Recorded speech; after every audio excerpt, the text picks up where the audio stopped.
गांधी जी के संदर्भ में दूसरी कहानी है भगत सिंह को फांसी की सजा देने से न रुकवाना।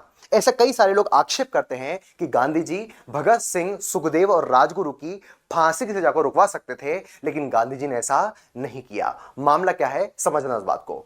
गोलमेज सम्मेलन में जब गांधी जी और कांग्रेस ने उसका बहिष्कार किया तो ब्रिटिश सरकार चाहती थी कि नहीं, गांधी जी हमसे बात करें और गांधी जी और हम साथ में बैठकर कुछ सोल्यूशन निकालें इस देश के लिए। लेकिन गांधी जी ने उस समय पर डांडी मार्च करना, नमक कानून तोड़ना यानी सविनय अवज्ञा आंदोलन करना प्रारंभ कर दिया। अंग्रेज घबरा गए कि बाबा तो एक बहुत बड़ा आंदोलन कर रहे हैं जिससे हमारी नींव कमजोर हो जाएगी, एक काम करो, बाबा के साथ संधि करो। लॉर्ड इरविन को भेजा गया और लॉर्ड इरविन और गांधी के बीच में एक समझौता हुआ जिसे अपन गांधी इरविन पैक्ट के नाम से जानते हैं। 1931 की बात कर रहा हूं।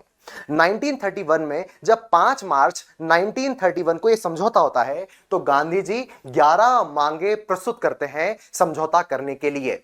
पहली मांग, ऐसे लोग जो जेल में बंद हैं, जिन्होंने हिंसा नहीं करी, जो राजनीतिक कैदी हैं, उन्हें जेल से बाहर निकाला जाए, नमक कानून तोड़ा जाए, वगैरह वगैरह कई सारी मांग थी। तब लोगों ने कहा गांधी जी एक और मांग को शामिल करो कि भगत सिंह, सुखदेव, राजगुरु जो कि जेल में बंद हैं, उनको रिहा किया जाए और उनकी फांसी की सजा को माफ कर दिया जाए। लेकिन बाबा ने कहा कि नहीं, मैं अहिंसा के रास्ते को अपनाता हूं, के रास्ते अलग हैं, मैं इनका सम्मान करता हूं, लेकिन फांसी की सजा मैं नहीं घटा सकता, ये मेरे बस के बाहर है।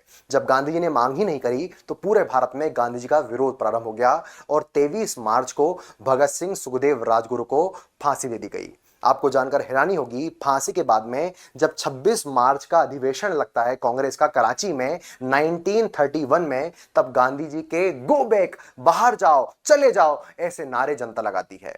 गांधी जी बाद में अपनी सफाई में कहते भी हैं कि मैंने जनता की अपील करने के बाद में 23 मार्च की सुबह लॉर्ड इरविन को मैंने पत्र लिखा, मैं जितना प्रयास कर सकता था मैंने किया, मैंने पूरी आत्मा उड़ेल दी, लेकिन उस पत्र का इरविन पर कोई असर नहीं पड़ा।